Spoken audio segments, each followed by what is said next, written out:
The morning of June 27th was clear and sunny, with the fresh warmth of a full summer day. The flowers were blossoming profusely, and the grass was richly green.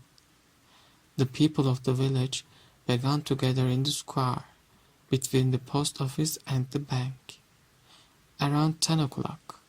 In some towns there were so many people that the lottery took 2 days and had to be started on June 26th. But in this village, where there were only about 300 people, the whole lottery took only about 2 hours, so it could begin at 10 o'clock in the morning and still be through in time to allow the villagers to get home for noon dinner. The children assembled first, of course. School was recently over for the summer, and the feeling of liberty sat uneasily on most of them. They tended to gather together quietly for a while before they broke into boisterous play.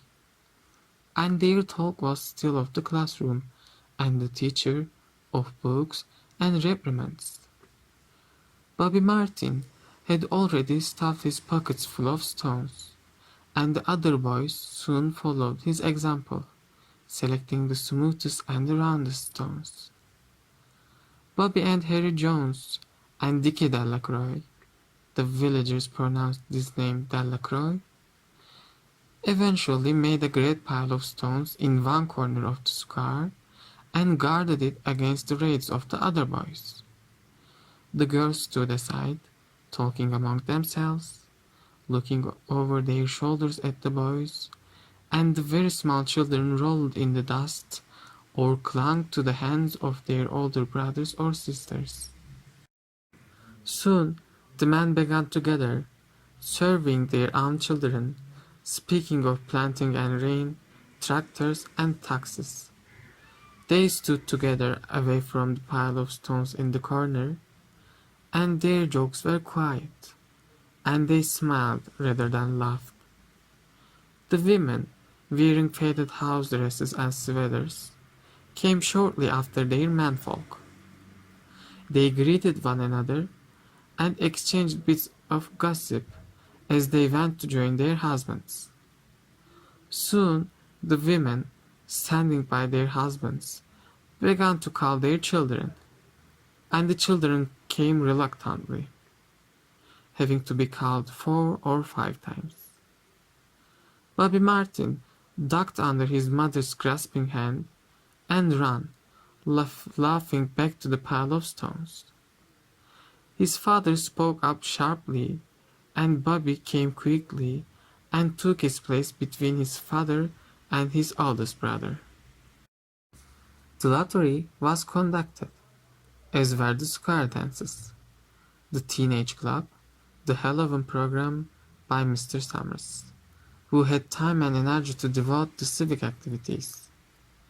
He was a round-faced, jovial man, and he ran into the coal business, and people were sorry for him, because he had no children and his wife was a scold. When he arrived in the square, carrying the black wooden box, there was a murmur of conversation among the villagers, and he waved and called, "Little late today, folks." The postmaster, Mr. Graves, followed him, carrying a 3-legged stool, and the stool was put in the center of the square, and Mr. Summers set the black box down on it. The villagers kept their distance, leaving a space between themselves and the stool, and when Mr. Summers said, "Some of you fellows want to give me a hand?" there was a hesitation before 2 men, Mr. Martin and his oldest son. Baxter came forward to hold the box steady on the stool, while Mr. Summers stirred up the papers inside it. The original paraphernalia for the lottery had been lost long ago, and the black box now, resting on the stool, had been put into use even before Old Man Warner, the oldest man in town, was born. Mr. Summers spoke frequently to the villagers about making a new box, but no one liked to upset even as much tradition as was represented by the black box. There was a story that the present box had been made with some pieces of the box that had preceded it, the one that had been constructed when the first people settled down to make a village here. Every year, after the lottery, Mr. Summers began talking again about the new box, but every year the subject was allowed to fade off without anything being done. The black box grew shabbier each year. By now, it was no longer completely black, but splintered badly along one side to show the original wood color, and in some places faded or stained. Mr. Martin and his oldest son, Baxter, held the black box securely on the stool until Mr. Summers had stirred the papers thoroughly with his hand. Because so much of the ritual had been forgotten or discarded, Mr. Summers had been successful in having slips of paper substitute for the chips of wood that had been used for generations. Chips of wood, Mr. Summers had argued, had been all very well when the village was tiny, but now the population was more than 300 and likely to keep on growing. It was necessary to use something that would fit more easily into the black box. The night before the lottery, Mr. Summers and Mr. Graves made up the slips of paper and put them into the box, and it was then taken to the safe of Mr. Summers' coal company and locked up until Mr. Summers was ready to take it to the square next morning.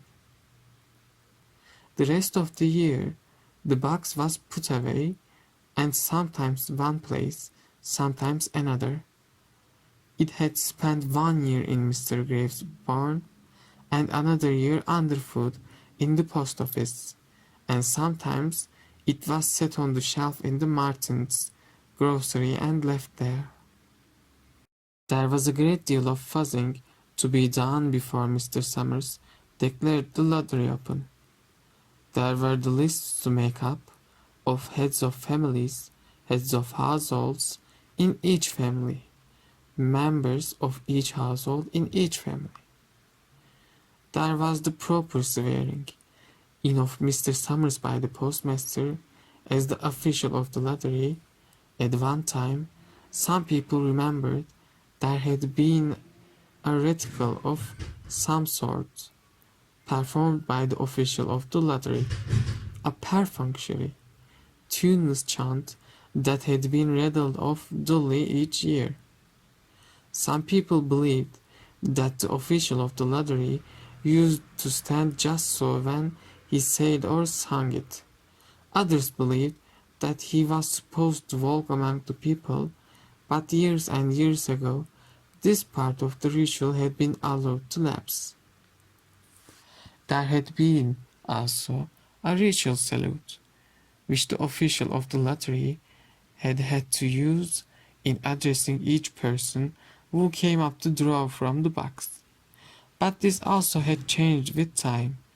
Until now, it was felt necessary only for the official to speak to each person approaching. Mr. Summers was very good at all this. In his clean white shirt and blue jeans, with one hand resting carelessly on the black box, he seemed very proper and important, as he talked to interminably to Mr. Graves and Martins. Just as Mr. Summers finally left off talking and turned to assembled villagers, Mrs. Hutchinson came hurriedly along the path to the square, her sweater thrown over her shoulders, and slid into the place in the back of the crowd.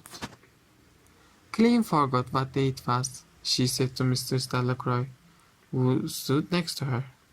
and they both laughed softly. "Thought my old man was out back stacking wood," Mr. Hutchinson went on. "And then I looked out the window, and the kids was gone. And then I remembered it was the 27th, and came a-running."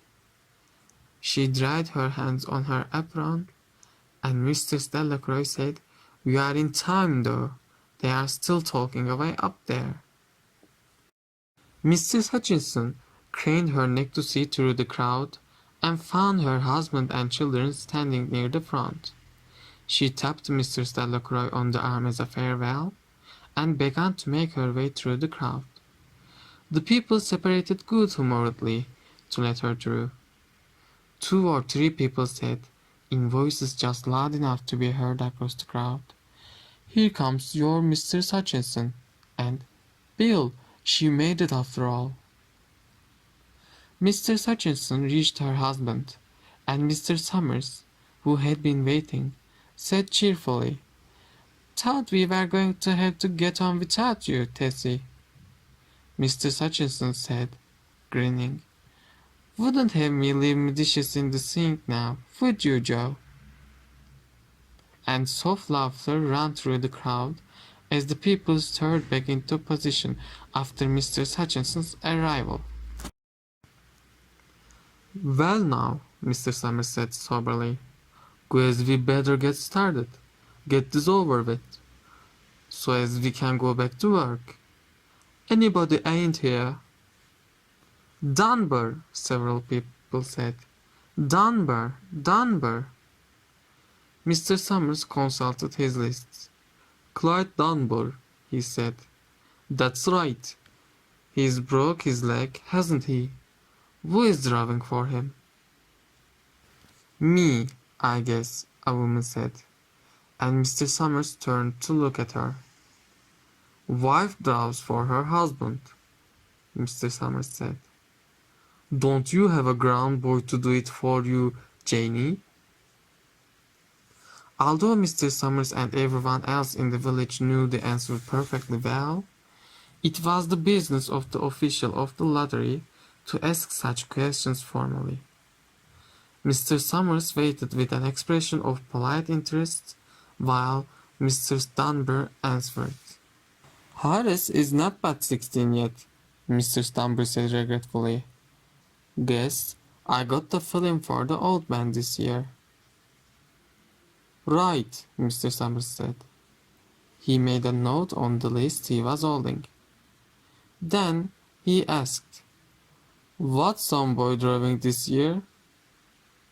A tall boy in the crowd raised his hand. "Here," he said, "I'm driving for my mother and me." He blinked his eyes nervously and ducked his head as several voices in the crowd said things like, "Good fellow, Jack," and "Glad to see your mother's got a man to do it." "Well," Mr. Summers said, "guess that's everyone. Old man Warner make it?" "Here," a voice said, and Mr. Summers nodded. A sudden hush fell on the crowd as Mr. Summers cleared his throat and looked at the list. "All ready?" he called. "Now, I will read the names, heads of the families first, and the men come up and take paper out of the box. Keep the paper folded in your hand without looking at it until everyone has had a turn. Everything clear?" The people had done it so many times that they only half listened to the directions. Most of them were quiet, wetting their lips, not looking around. Then Mr. Summers raised one hand high and said, "Adams." A man disengaged himself from the crowd and came forward. "Hi, Steve," Mr. Summers said, and Mr. Adams said, "Hi, Joe." They grinned at one another humorously and nervously. Then Mr. Adams reached into the black box and took out a folded paper. He held it firmly by one corner as he turned and went hastily back to his place in the crowd, where he stood a little apart from his family, not looking down at his hand. "Ellen," Mr. Summers said. "Anderson, Bentham." "Seems like there is no time at all between lotteries anymore," Mr. Delacroix said to Mrs. Graves in the back row. "Seems like we got through with the last one only last week." "Time sure goes fast," Mr. Graves said. "Clark, Delacroix." "There goes my old man," Mr. Delacroix said. She held her breath while her husband went forward. "Dunbar," Mr. Summers said, and Mr. Dunbar went steadily to the box while one of the women said, "Go on, Janie," and another said, "There she goes." "We are next," Mrs. Graves said. She watched while Mr. Graves came around from the side of the box, greeted Mr. Summers gravely, and selected a slip of paper from the box. By now, all through the crowd, there were men holding the small folded papers in their large hands, turning them over and over nervously. Mrs. Dunbar and her two sons stood together, Mrs. Dunbar holding the slip of paper. "Harbord Hutchinson." "Get up there, Bill," Mr. Hutchinson said, and the people near her laughed. "Jones." "They do say," Mr. Adams said to Old Man Warner, who stood next to him, "that over in the North Village they are talking of giving up the lottery." Old Man Warner snorted. "Pack of crazy wolves," he said. "Listening to the young folks, nothing's good enough for them. Next thing you know, they will be wanting to go back to living in caves. Nobody work anymore. Live that way for a while. Used to be a saying about lottery in June, come be heavy soon. First thing you know, we would all be eating stewed chickweed and acorns. There's always been a lottery," he added petulantly. "Bad enough to see young Joe Summers up there joking with everybody." "Some places have already quit lotteries," Mr. Adams said. "Nothing but trouble in that," Old Man Warner said sturdily. "Pack of young fools." "Martin," and Bobby Martin watched his father go forward. "Overdyke, Percy." "I wish they would hurry," Mrs. Dunbar said to her older son. "I wish they would hurry." "They are almost through," her son said. "You get ready to run, tell Dad," Mr. Dunbar said. Mr. Summers called his own name and then stepped forward precisely and selected a slip from the box. Then he called, "Warner." "77th year I've been in the lottery," Old Man Warner said as he went through the crowd. 77th time. "Watson." The tall boy came awkwardly through the crowd. Someone said, "Don't be nervous, Jack." And Mr. Summers said, "Take your time, son." "Zanini." After that, there was a long pause, a breathless pause, until Mr. Summers, holding his slip of paper in the air, said, "All right, fellows." For a minute, no one moved, and then all the slips of paper were opened. Suddenly, all the women began to speak at once, saying, "Who is it? Who's got it? Is it the Dunbars? Is it the Watsons?" Then the voices began to say, "It's Hutchinson! It's Bill! Bill Hutchinson's got it!" Go, tell your father, Mr. Stamber said to her older son. People began to look around to see the Hutchinsons. Bill Hutchinson was standing quiet, staring down at the paper in his hand. Suddenly, Tessie Hutchinson shouted to Mr. Summers. "You didn't give him time enough to take any paper he wanted. I saw you. It wasn't fair." "Be a good sport, Tessie," Mr. Delacroix called, and Mr. Graves said, "All of us took the same chance." "Shut up, Tessie," Bill Hutchinson said. "Well, everyone," Mr. Summers said, "that was done pretty fast, and now we've got to be hurrying a little more to get done in time." He consulted his next list. "Bill," he said, "you draw for the Hutchinson family. You got any other households in the Hutchinsons?" "There is Don and Eva," Mr. Hutchinson yelled. "Make them take their chance." "Daughters draw with their husbands' families, Tessie," Mr. Summers said gently. "You know that as well as everyone else." "It wasn't fair," Tessie said. "I guess not, Joe," Bill Hutchinson said regretfully. "My daughter draws with her husband's family. That's only fair. And I've got no other family except the kids."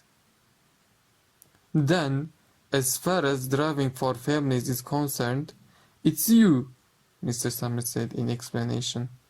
"And as far as drawing for household is concerned, that's you too, right?" "Right," Mr. Hutchinson said. "How many kids, Bill?" Mr. Summers asked formally. "3," Bill Hutchinson said. "There is Bill Jr., and Nancy, and little Dave, and Tessie, and me." "All right then," Mr. Summers said. "Harry, you got their tickets back?" Mr. Graves nodded and held up the slips of paper. "Put them in the box, then," Mr. Summers directed. "Take Bill's and put it in." "I think we ought to start over," Mr. Hutchinson said, as quietly as she could. "I tell you, it wasn't fair. You didn't give him time enough to choose. Everybody saw that." Mr. Graves had selected the 5 slips and put them into the box, and he dropped all the papers but those onto the ground, where the breeze caught them and lifted them off. "Listen, everybody," Mr. Hutchinson was saying to the people around her. "Ready, Bill?" Mr. Summers asked, and Bill Hutchinson, with one quick glance around at his wife and children, nodded. "Remember," Mr. Summers said, "take the slips and keep them folded until each person has taken one. Harry, you help little Dave." Mr. Graves took the hand of the little boy, who came willingly with him up to the box. "Take a paper out of the box, Davy," Mr. Summers said. Davy put his hand into the box and laughed. "Take just one paper," Mr. Summers said. "Harry, you hold it for him." Mr. Graves took the child's hand and removed the folded paper from the tight fists and held it while little Dave stood next to him and looked up at him wonderingly. "Nancy next," Mr. Summers said. Nancy was 12, and her school friends breathed heavily as she went forward, switching her skirt, and took a slip daintily from the box. "Bill Jr.," Mr. Summers said, and Billy, his face red and his feet overlarge, nearly knocked the box over as he got the paper out. "Tessie," Mr. Summers said. She hesitated for a minute, looking around defiantly, and then set her lips and went up to the box. She snatched a paper out and held it behind her. "Bill!" Mr. Summers said, and Bill Hutchinson reached into the box and felt around, bringing his hand out at last with the slip of the paper in it. The crowd was quiet. A girl whispered, "I hope it's not Nancy," and the sound of the whisper reached the edge of the crowd. "It's not the way it used to be," Old Man Warner said clearly. "People ain't the way they used to be." "All right," Mr. Summers said. "Open the papers. Hurry, you open the little Dave's." Mr. Graves opened the slip of paper, and there was a general sigh through the crowd as he held it up, and everyone could see that it was blank. Nancy and Bill, Jr., opened theirs at the same time, and both beamed and laughed, turning around the crowd and holding their slips of paper above their heads. "Tessie," Mr. Summers said. There was a pause, and Mr. Summers looked at Bill Hutchinson, and Bill unfolded his paper and showed it. It was blank. "It's Tessie," Mr. Summers said, and his voice was hushed. "Show us her paper, Bill." Bill Hutchinson went over to his wife and forced the slip of the paper out of her hand. It had a black spot on it. The black spot Mr. Summers had made the night before the heavy pencil in the coal company office. Bill Hutchinson held it up, and there was a stir in the crowd. "All right, folks," Mr. Summers said. "Let's finish quickly." Although the villagers had forgotten the ritual and lost the original black box, they still remembered to use stones. The pile of stones the boys had made earlier was ready. There were stones on the ground with the blowing scraps of paper that had come out with the box. Mr. Stella Croy selected a stone so large she had to pick it up with both hands and turned to Mr. Dunbar. "Come on," she said. "Hurry up." Mr. Dunbar had small stones in both hands, and she said, gasping for breath, "I can't run at all. You will have to go ahead, and I will catch up with you." The children had stones already, and someone gave little Davy Hutchinson a few pebbles. Tessie Hutchinson was in the center of a cleared space by now, and she held her hands out desperately as the villagers moved in on her. "It isn't fair," she said.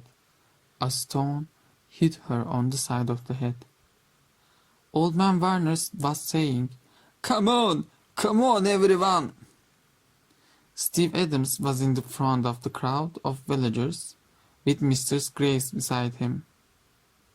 "It isn't fair! It isn't right!"